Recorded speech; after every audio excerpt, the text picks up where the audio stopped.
用你的刀来看我的剑。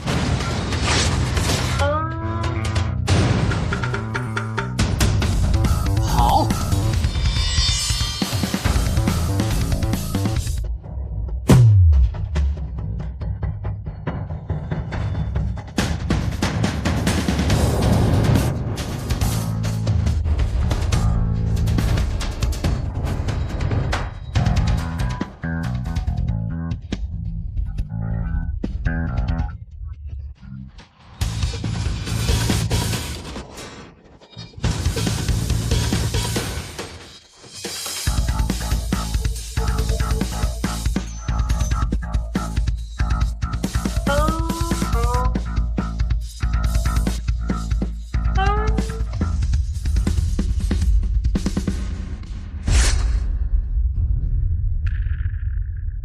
无愧七刀书称你为本代最强刀客，但他的另一句话说的也很对。什么？你我之间的差距犹如鸿沟。18剑阵起！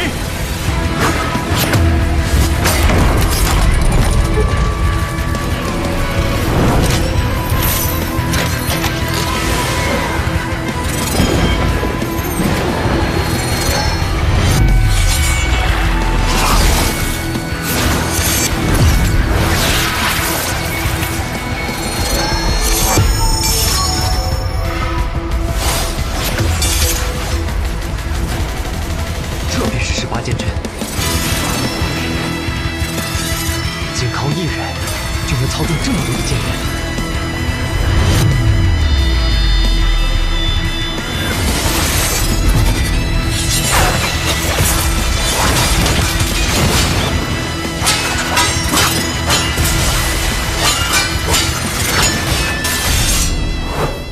18剑阵已现，你能越过我的剑阵吗？确实看不出破解之法。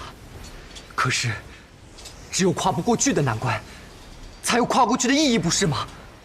只有赢了注定失败的局，才有赢的意义。你对刀有着纯粹的执着，可你为何要赢？只是想要比我更强吗？若你的心中只有强弱，那么你的刀永远不会是最强。 胜负也是我心中的意义。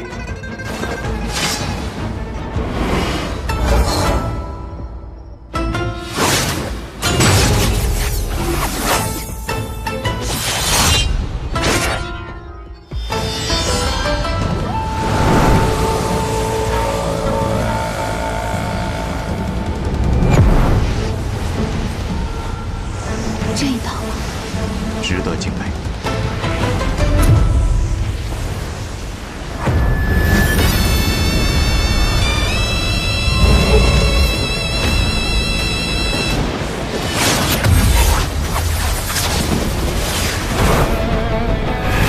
18剑阵便只是这18剑吗？为何不能是180剑、1800剑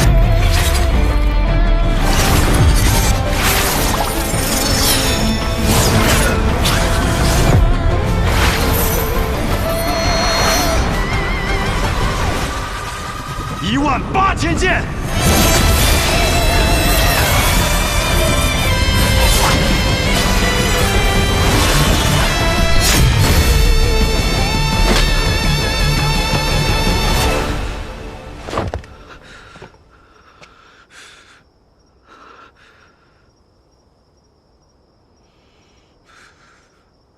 方才那一剑叫什么？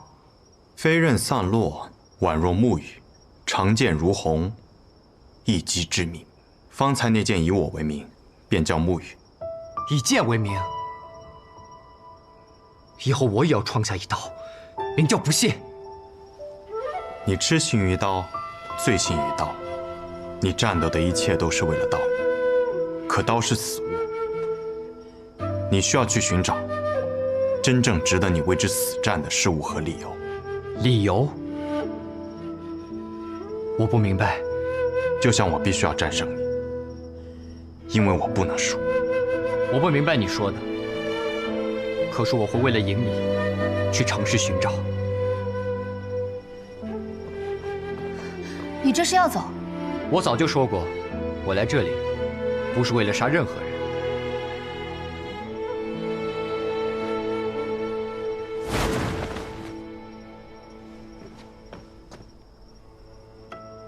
雪薇，你不会也想和我一战吧？战你个头啊！你流血了，赶紧擦擦吧。你这药我可不敢用。我如今身旁有个小神医，可不敢用你这能毒死一头牛的药。你的小神医，你确定他现在还活着吗？想救人，还是先破了我的毒阵吧。雪薇，你知道这阵困不了我多久的。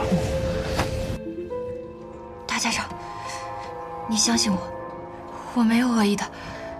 你会苏家的武功，你用这移魂大法根本就不是为了给我解毒，而是想借此窥探我脑海中的秘密，想从我这儿得知安和的秘密。三家那些白痴有没有跟你讲过，有些秘密知道的越多，死的就越快。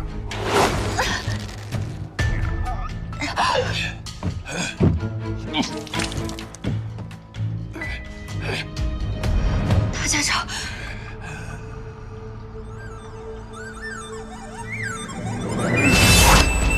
死吧！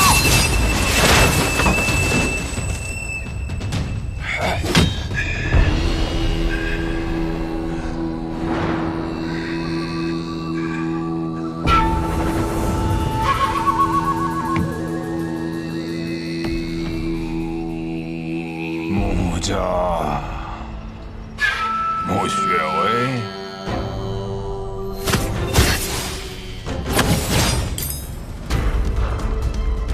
苏家的三针影系，你究竟是谁？不知道我是谁，你还下手这么狠！机关，不好，他们攻进了后院。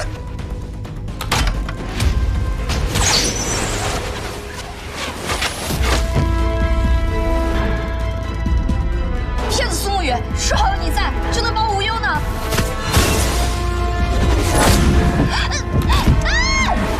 沈烟，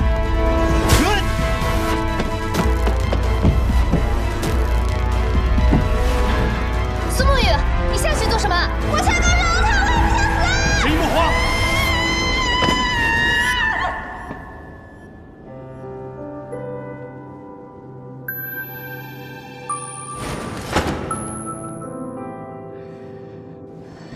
你真的来了？我答应过沈一，有我在，保你无忧。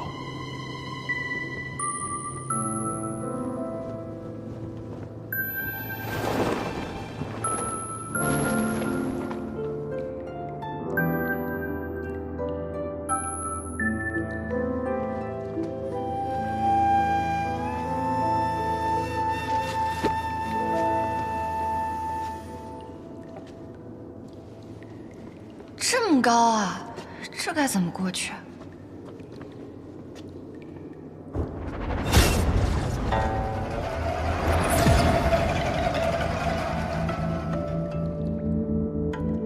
此时门重若千斤，张力无法对开。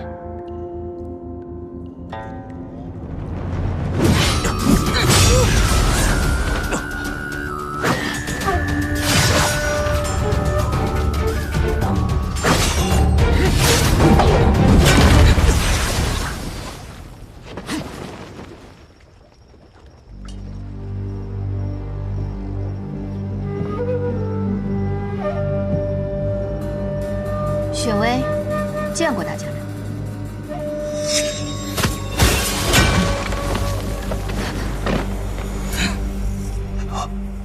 密言，我们走。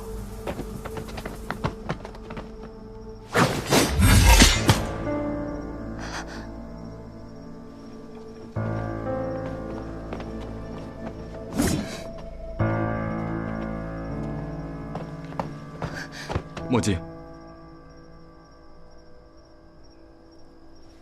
完了，完了，完了，完了！我忘了，这可怎么办？这下真是要中毒身亡了我。解药，你快点儿，一会儿我真死了。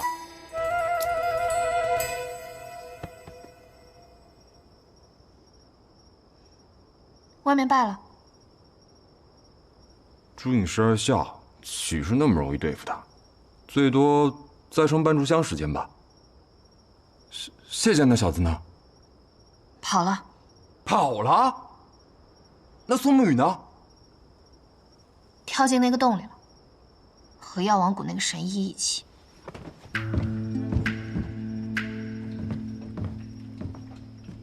哎，正好，往里面撒把毒，要最毒的那种。你疯了？苏沐雨还在里面。你给过他一粒无花丸，就封在他的剑柄里面，别以为我不知道。下毒，这机会错过可就没有了。苏沐雨可以不用死，但那个神医今天必须死。快点儿，快点儿！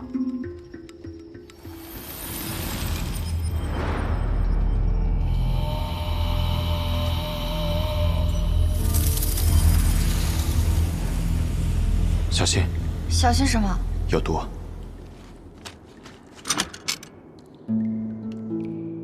服下它。我知道有毒啊，我是在问你小心什么？我可是药王谷谷主的小师叔，温家家主的外孙女，我怕毒啊！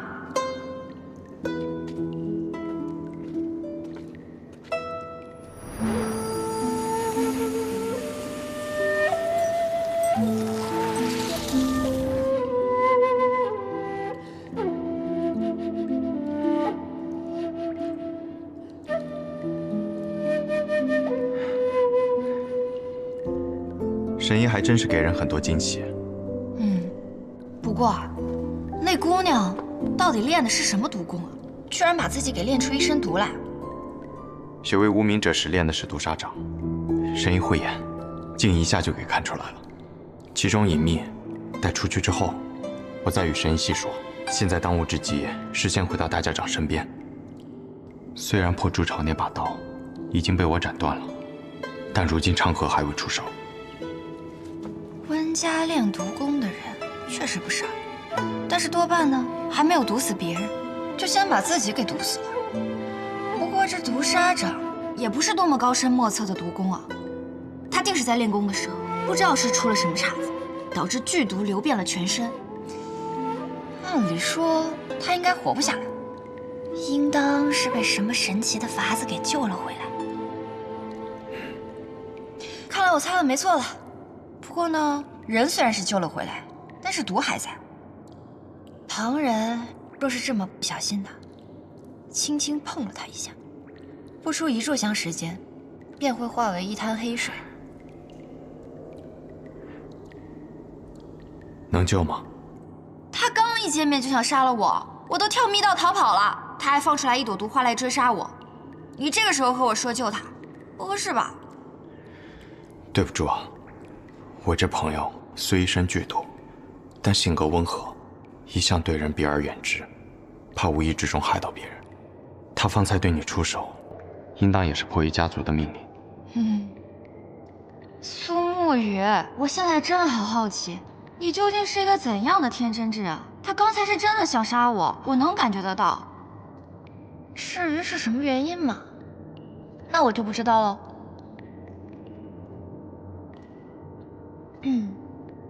好吧。若是此事过后，我和他都还能活着，且不再是敌人，我可以救他。条件嘛，很简单。钱管够。不愧是安河的魁，领悟能力就是强。那魁大人，我们现在该怎么出去？方才与神医交谈时，我想了想，机关应当就在这两处。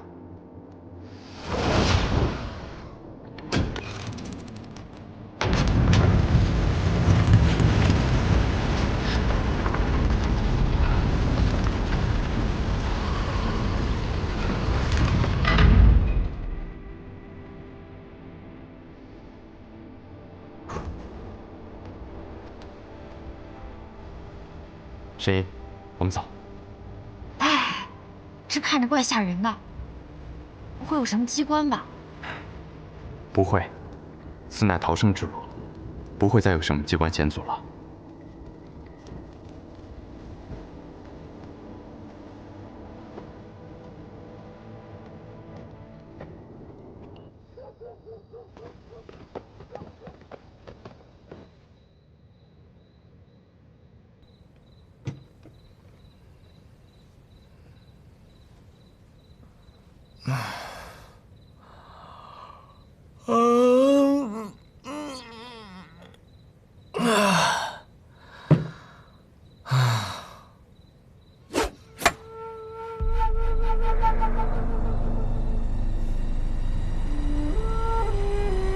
哲叔，该干活了。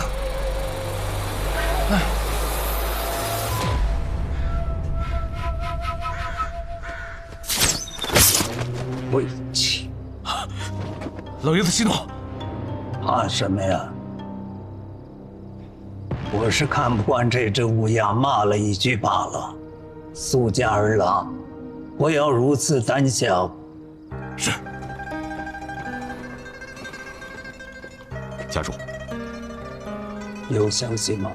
谢家和穆家联合起来闯了朱朝，目前看来还并没有夺得绵龙剑，但朱朝的防御确实被他们给破了。这俩老狐狸居然会联手。苏长河呢？让他立刻动手的传令飞刀给到了吗？被打回来了。打回来了。老爷子，苏长河那小子就是不想跟苏沐雨动手。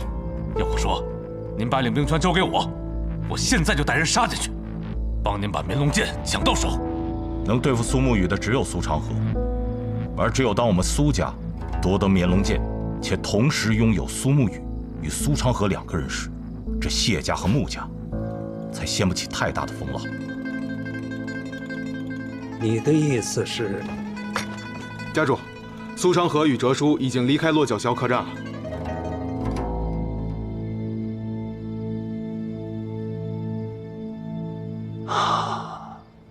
又到月生之时了。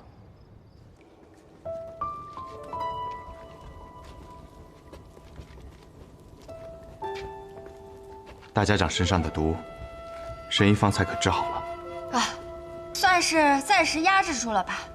我对大家长用过移魂大法之后，雪落一枝梅的解毒方式，便又有了几分眉目。多谢沈姨了。奎大人，我忽然想起来了，那日我离开药府的时候，在门口遇到了一个手拿法杖的人。那个人是你们苏家的？那是哲叔。哦，他就是上一任的魁了吧？看来沈姨已经找到了自己想要的答案。你不问问我，为什么这么想知道原因？这是沈姨的秘密，我不会多问。你不是说你们暗河的魁都会守护大家长至死方休的吗？那为什么他可以退下来？没有人知道，这是哲叔和大家长之间的秘密。我知道，我在大家长的记忆里看到了，哲叔为了保护大家长，受了很重的伤，所以大家长就给了他允诺，只要他们都能够活下来，就准许他卸去魁的身份，还给他自由。只是不知道为什么，他还是没有走。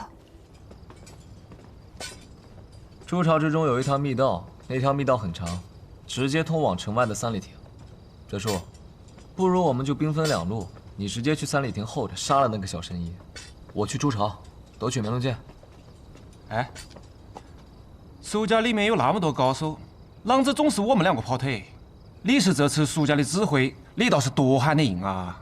我以前是无名者嘛，韩主家的那些兄弟们出工出力，他们都不爱搭理我。我和你出生入死这么多次，信得过你吗？你这个乱子，我晓得你在筹谋点什么可怕的东西，我不管你，我也不拦你，我只是个没得感情的杀手，我只做硬物，不讲别的。哲叔，苏家之中，我最欣赏的就是你了。哼，你可别死了，加油！哎，银这个肩膀上有3把火，不能乱扑，要是扑灭了，银就真的死了。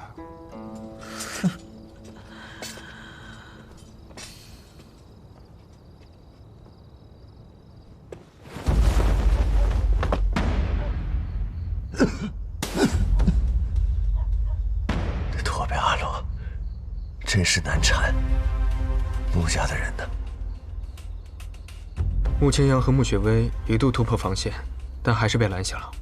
大家长被带走了，其余的人被朱颖12校打退了，不知所踪。先回驻地，寻师傅禀报此事。是。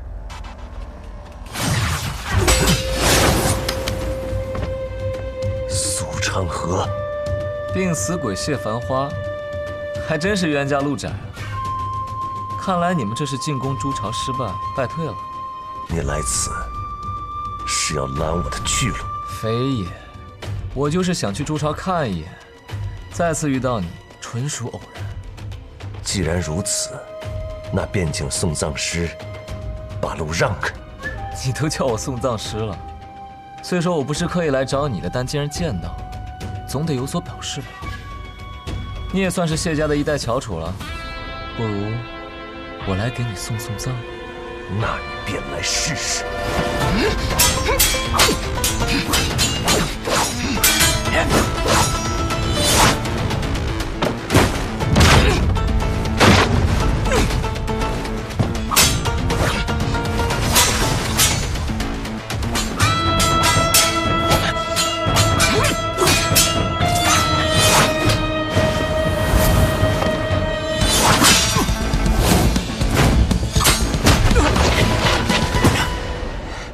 从一开始就在这傻站着，一起上啊！繁花师兄，方才我一直都在观察苏昌河那寸指尖的破绽，如今终于找到了眉头，还请师兄为我来开路。好。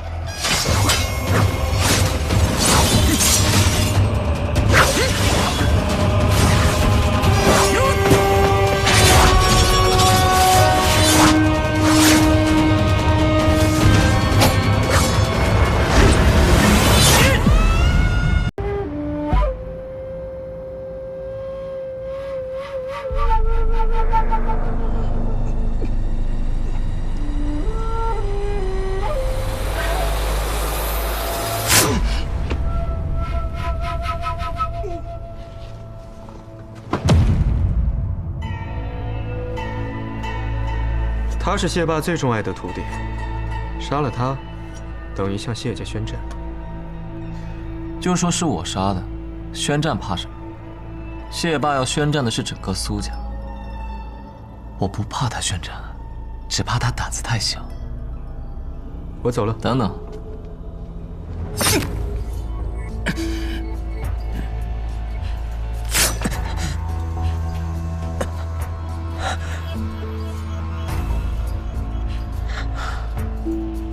戏还是要演足的。跨过安河，便会到达彼岸。彼岸之处，不再是长夜，而应有光。有人来了，速走。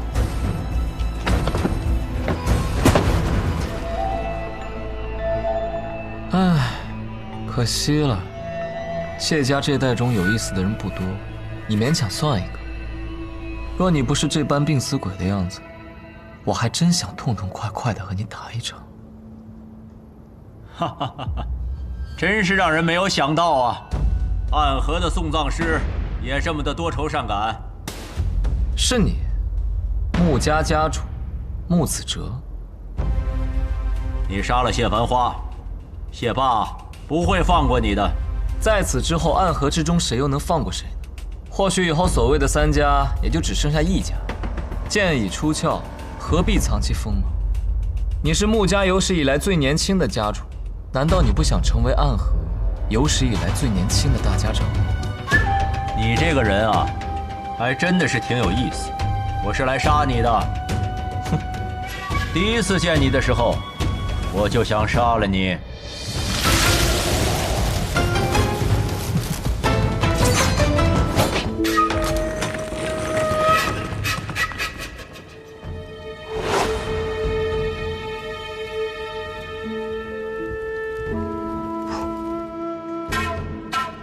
其实，你们口中的哲叔，他是我的父亲。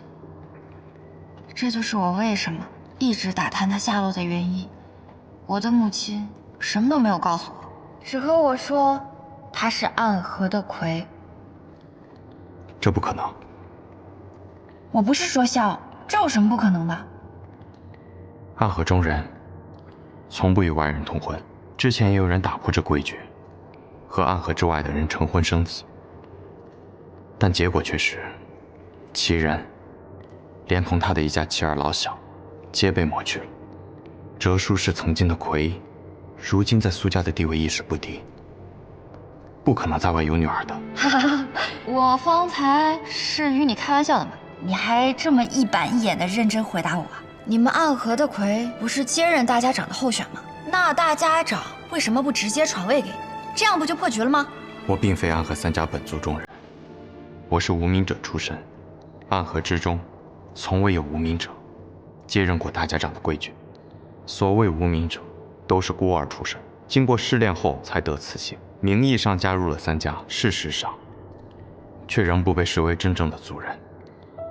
当年也是因为情况特殊，大家长才让我接任为魁的。这些年，我一直想把位置让出去，大家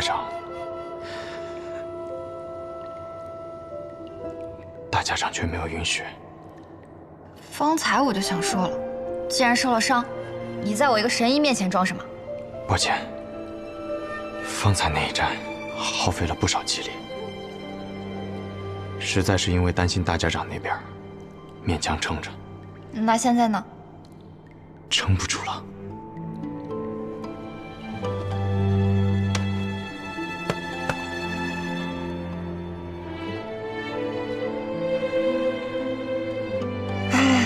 我来帮你瞧一瞧吧。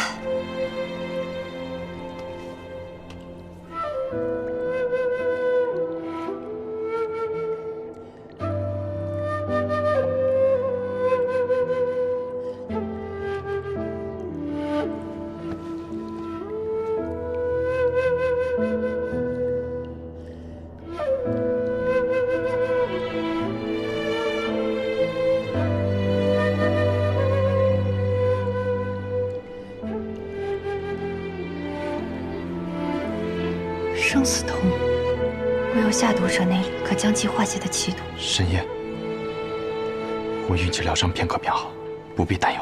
什么运气疗伤？我看不过是用真气强行把伤势给压下去。我们行医的最见不得你们这种不珍视自己身体和生命的笨蛋。我立过承诺，会保护大家长，亦立过承诺，会保护神医。虽然没有立过承诺会保护我自己，但至少在你们无恙之前，我都会好好的。逻辑鬼才苏沐雨，你多休息一会儿吧，不然啊，一会儿打起架来没有力气，那我可就惨了。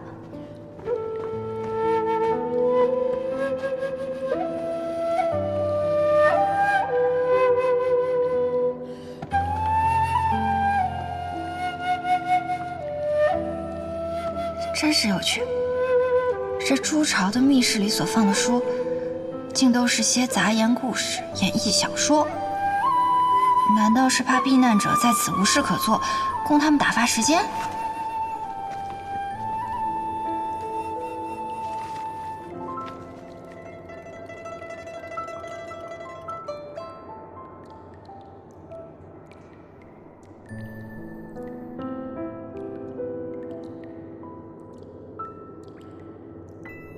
这写的还真是玄乎。神爷，我们动身吧。会儿你就休息好了？你们暗河的人都这么不要命的？我们暗河之中有位前辈叫做穆朝阳，他专门创造了一套关于休息的功法，叫做眠息法。我们可一日只睡1个时辰，在择机歇上那么1时半刻，便可恢复精力。这对于我们学医的人来说呢，就是不讲医学。不论你那个姓穆的前辈说的那个眠息法有多厉害，都是不讲医学。也许吧，但对于我们来说确实很有用。毕竟我们总是在与时间赛跑。就是辛苦神医了，我们走吧。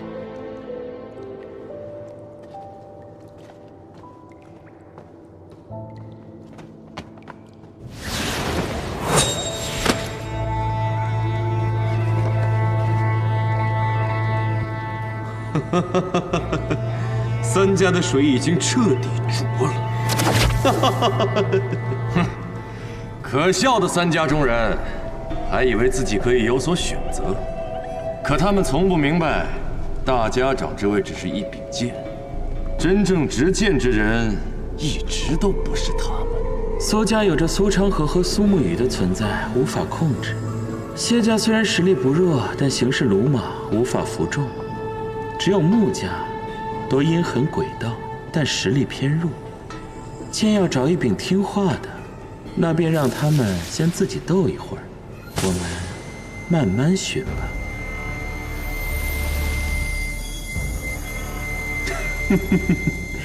这个穆子哲倒是拉得下脸来求助，那便给他死灭关吧。而我们三关也该亲临战场，看看这最后的胜者了。自然是除你之外都可去，此行可解厄，可赦罪，唯独赐不了福。那便我去吧。好，那便你去。关了那么久，也该出来散散心了。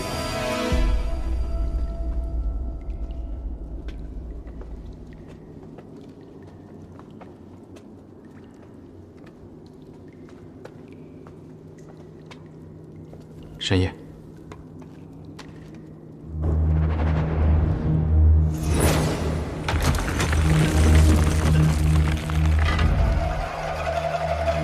神爷且在里面等等，我先出去探探情况。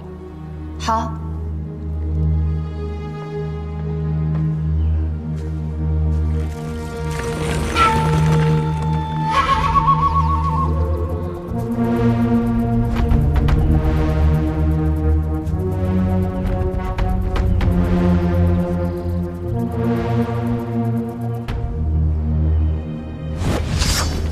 穆家少主，穆白。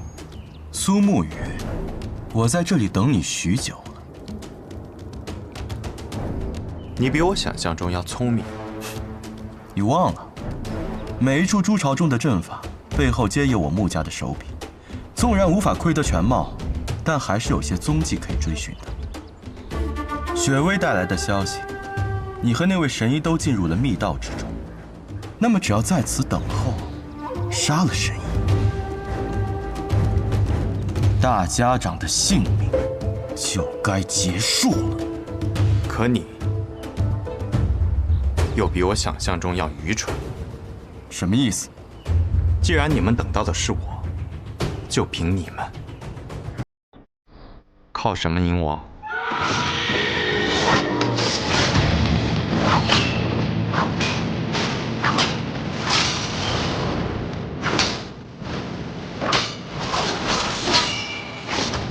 撑住，苏女。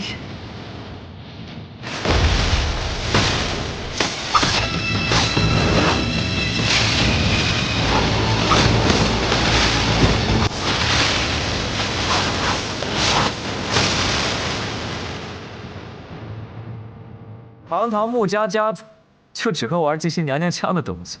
野无九章计。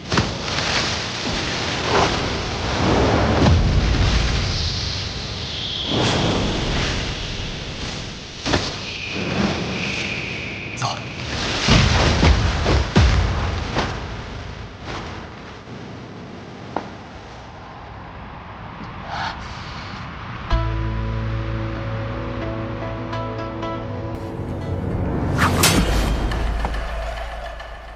汉河的送葬师也不过如此。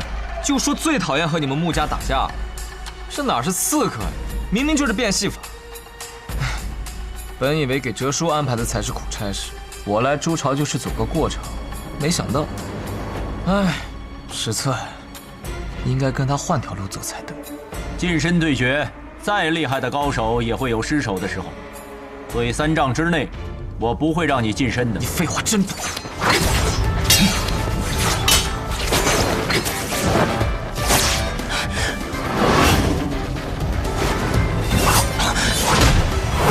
你忘了，我有一个朋友傀儡司用的同样很好，他叫苏沐雨，3丈之外你称无敌，可如今你我不过3尺，那便是我的天地。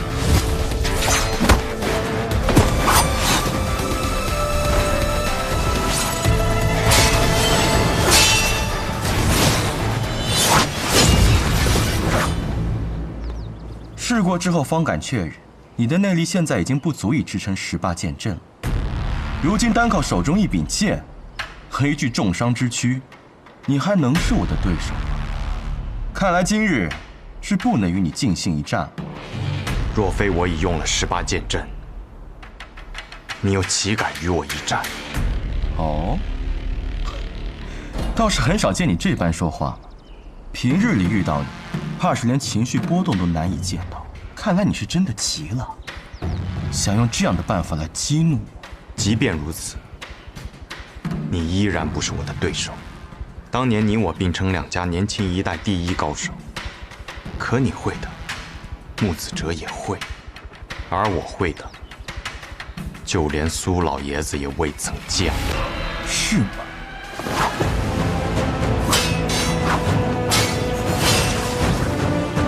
你见过我的3才阵吗？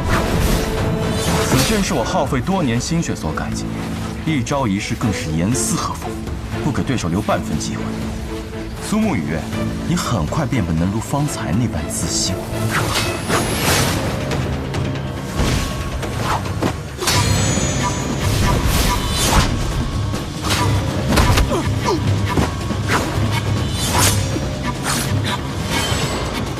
别费劲了，他们都长期服用了我穆家新调制的血统素，不知疼痛，只知听令即供。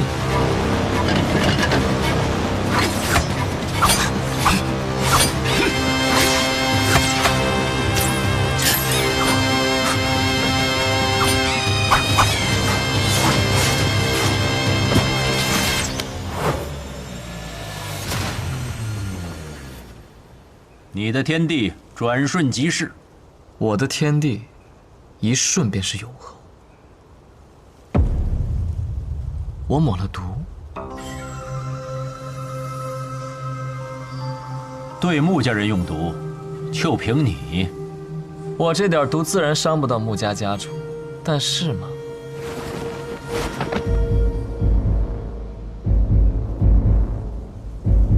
除非是苏静辉他亲自来，其他的人我不会放在眼里。就当你说的是真的。你要同时对付我们3个人，那你可就没有时间逼出你体内的毒了。现在这些毒对你来说可能不算什么，但是1个时辰之后还不算什么吗？哼，怕是到时候你也得需要那个神医来救你的命。苏长河，你真的是给我很多惊喜。恭送穆家家主。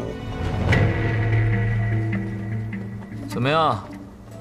方才2位可看到我的表现了？我这次可真是呕心沥血、肝胆涂地，我差点就死在这里了。回去记得在老爷子面前好好美言兄弟几句。主攻击的掌怀剑，主防御的秋风落，再加上主偷袭的白袖剑，几乎无懈可击。不愧是纸伞鬼，竟没过几招就看穿我的剑阵组成。不过你忘了，还有一个我在阵外观察着你的每一招，局外人总是看得更清楚一些。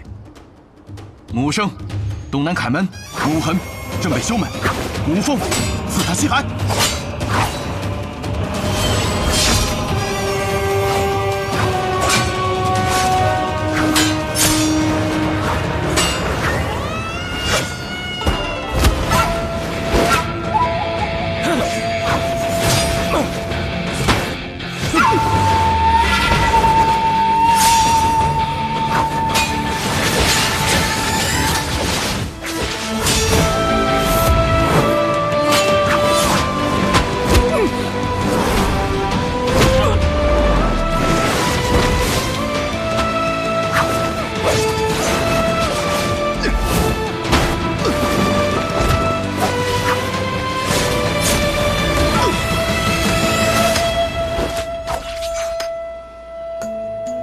三才阵又如何？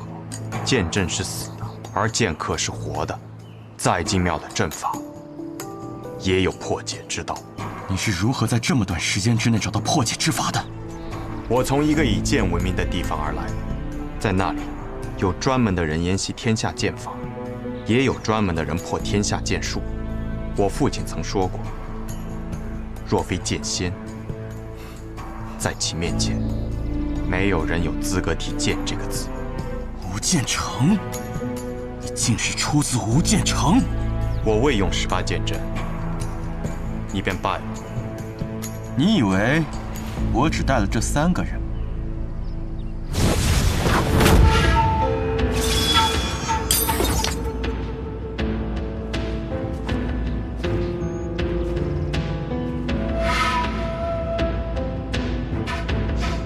桃花面，是大吉啊！新阳，你来晚了。抱歉，抱歉，这场杀局不能让雪薇看见，要不然的话，她定是死也要护住苏沐雨。哎呦，把她骗走可费了我不少功夫。魁大人，又见面了。青阳兄，5个木家的鬼，外加1个木白，1个木青阳，看来只能背水一战。小神医，希望能为你拼出一条生路吧。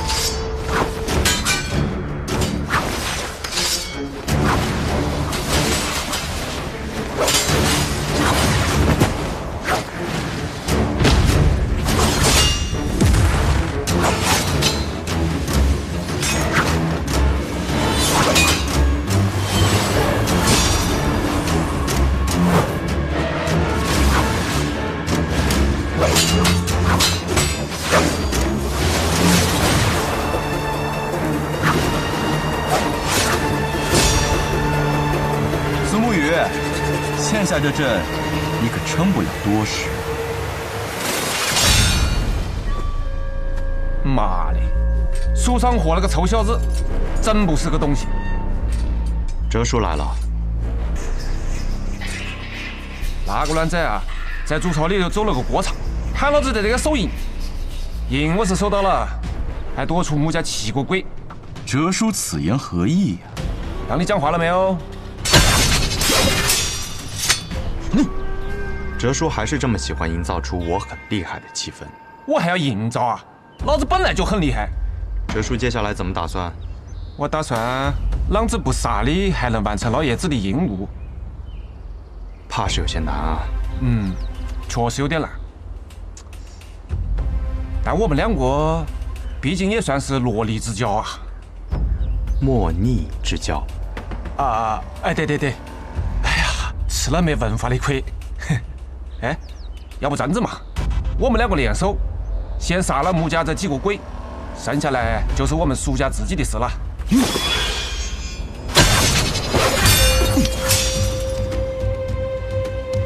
哦哟，穆家这几个鬼里面还有个能打的呀！久闻哲叔大名，就算不能打，也要假装能打呀。哎呀，这样子就难办了不？怎么样？愿与哲叔共同退敌。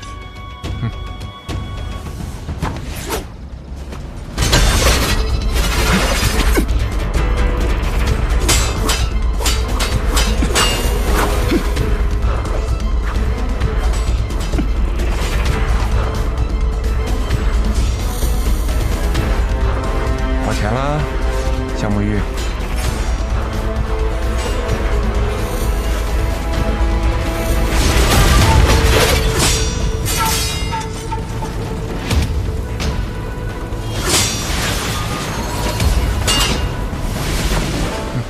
小神医，又见面了不？苏家苏泽，奉老爷子的命，来送小神医归西。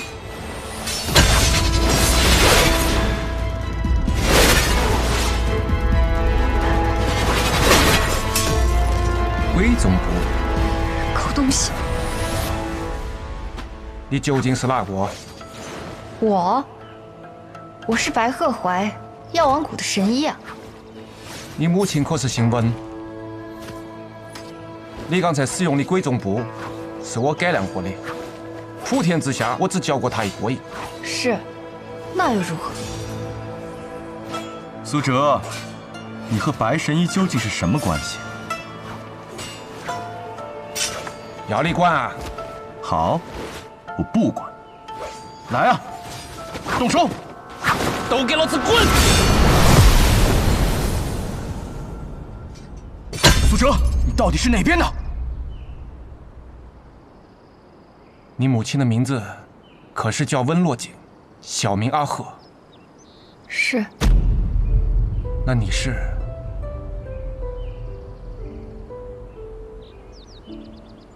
我都还没来得及帮你起名字，贺怀氏。母亲给我取的名字，白鹤南飞，淮水相望。白鹤南飞，真是个好名字啊！你母亲在起名字这方面确实有天分。比如，狗东西。是啊，比如狗东西。原来他说的是真的。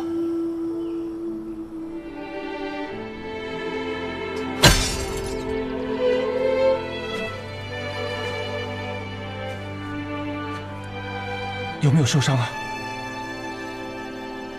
苏哲，你竟敢与外族之人通婚！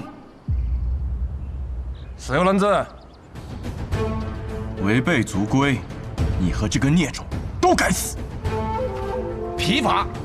整个安河都开始霸道杀大家长了，你跟我这个讲屁的族规？老子在外面找了个漂亮女人成亲，生了个宝贝女儿，你就在这个喊我坏了族规？那你呢？霸道杀大家长，不给你个凌迟处死都亏了。哼！吴越啊，我没想到在这个碰到我的女儿，帮我忙。我想跟我的女儿讲句话，不想挨你打搅了。明白了。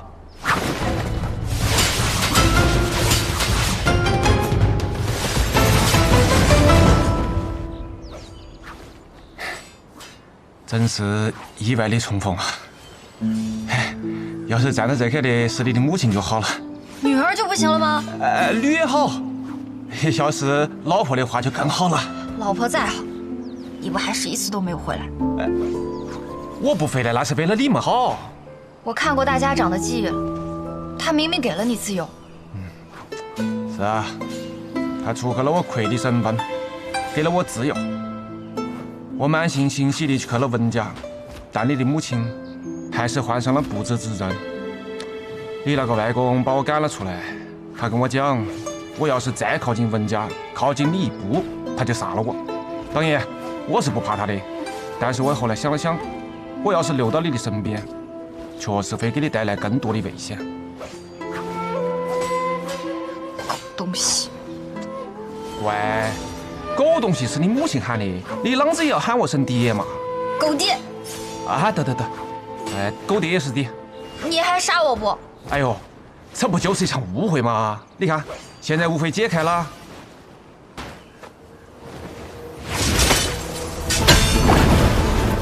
大哥，再敢靠近我女儿一步，一判生死。哲叔啊，你这变脸的速度也太快了。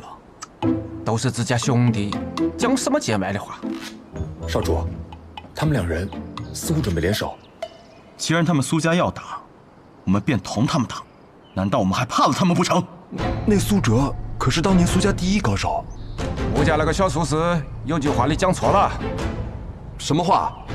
我现在还是苏家最强的。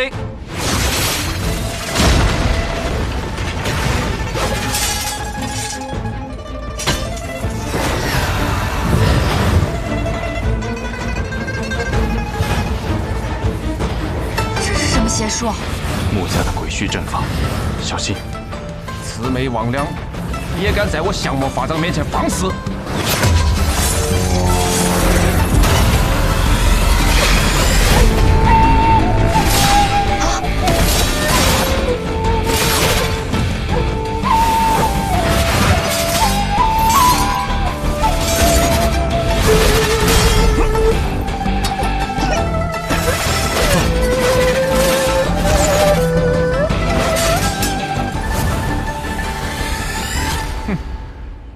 针还没起，就挨我破了。哲叔，当年我们共抗魔教的时候，怎么没发现你有这么厉害？那个在我女面前肯定要卖力点了嘛。对付那些魔教又不给银子，差不多就得了。哲叔还是留手了。哎呀，那两个小子还是有点本事的，给他们跑了。那我们接下来，你们父女二人重逢，我是不是应该先避开会儿？不必，你就站在这儿吧，不然更尴尬。这个危难之际，父女重逢，这种感应的情形，李哲叔我也没什好适应啊。那便边走边聊吧，时间紧迫，得快些回到筑巢中。好。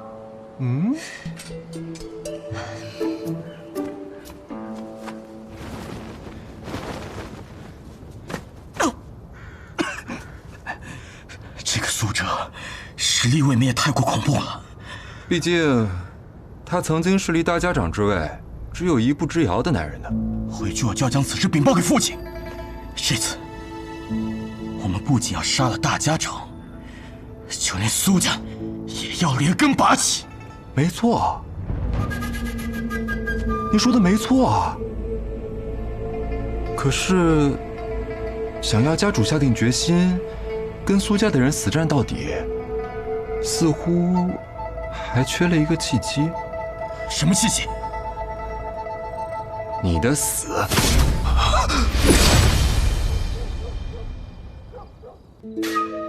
如今，筑巢的机关阵法皆破，就连玉帝的蛛网也破了，只能靠大家来死守了。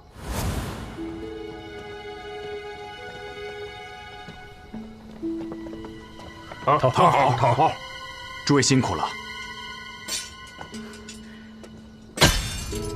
苏哲，头儿，你叛了？对你们的头这么不自信，你们还在这里守护，我却率先叛了。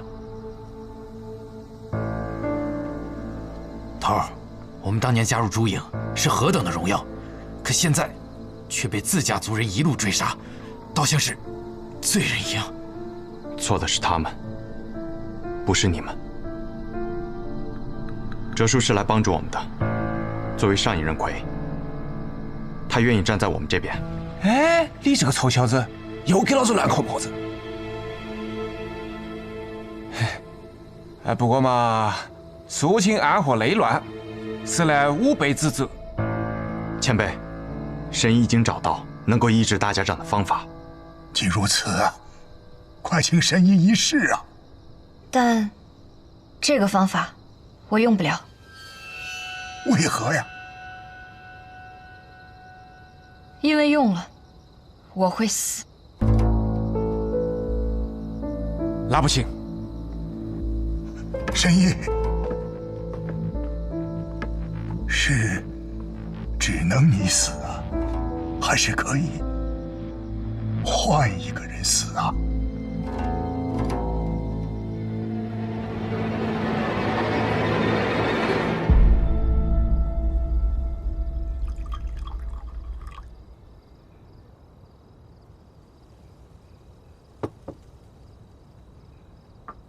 你母亲死后，我又偷偷去过几次温家，发现你不见了。没想到你竟然是去药王谷学了医。你回了我们温家那么多次，一次也没有与阿娘相见吗？不，在她临走前的那一晚，我还是见到她了。什么？那天你外公终于不再拦我，把我带到他的身边。他是在我的怀里死去的。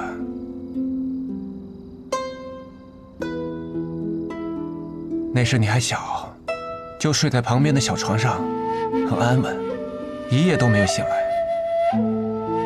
但是我外公的口中，你却是个薄情寡义之人，欺骗了我阿娘的感情。这个糟老头子！但是在我阿娘口中，你却不是这样的。所以我就想找到你，亲口问问。那时候年轻，只要觉得喜欢，便大过一切。以我的能力，定能对抗暗河的规矩。我原本打到他们都快同意了，可是当他们听说那姑娘是温家的千金，就连大家长都不愿帮我了。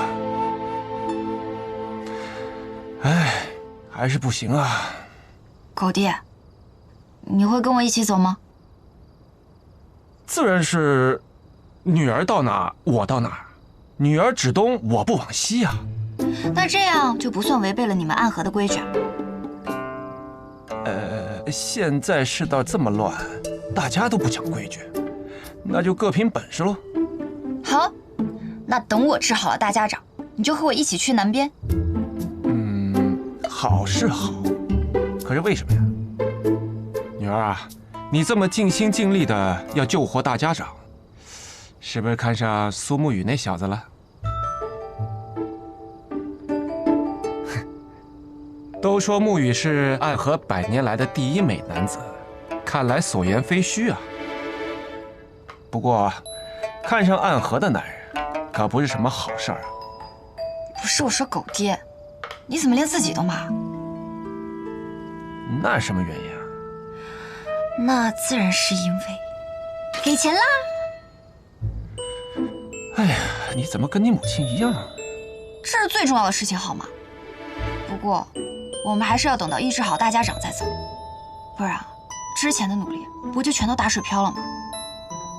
而且，暗河既然受了我们这次恩情，总不至于还拦着我们，不让我们家人团聚了吧？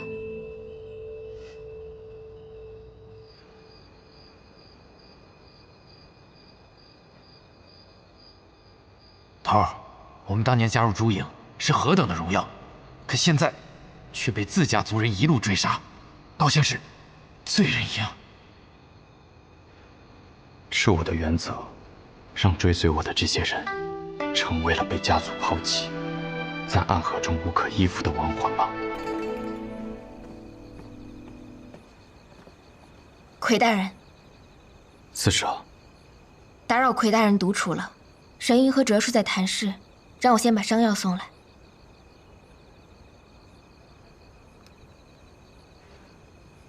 刺蛇，先别着急离开。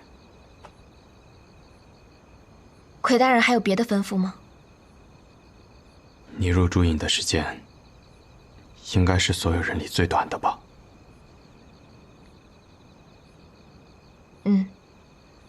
上一任四蛇1年前突然重病离世，魁大人便在众多人之中选择了我。是啊，当初若我没有选择你，你如今也不会被卷入这场纷争之中。是我拖累了你。魁大人，我能问你一个问题吗？你问。我们暗河是坏人吗？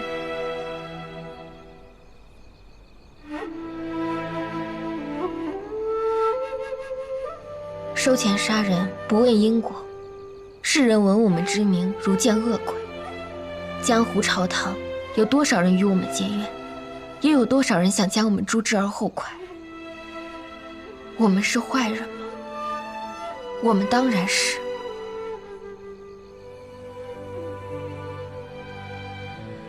可谁生来就愿意当坏人呢？我生在暗河穆家，自有记忆开始，便在学习如何杀人。从我们出生起，我们都是别无选择之人。我以为加入朱影，不过是这段噩梦的延续。直到遇见了魁大人，您是我在暗河中遇见的第一个心存善念、心中仍留有阳光的人。是您告诉我们，加入朱影，可以不再是杀戮的道，而是守护的道。那么我愿意为了守护而死。多谢你们。但我守护的是魁大人，不是大家长。我想陈龙他们也一样，没有人生来就想当坏人，即便后来成为了坏人，心中所喜欢、所向往的，也仍旧是善良的人。奎大人，若暗河是永无止境的黑夜，那么你便是我遇见的第一束阳光。奎大人，若大家长身死，请执绵龙剑，继大家长之位。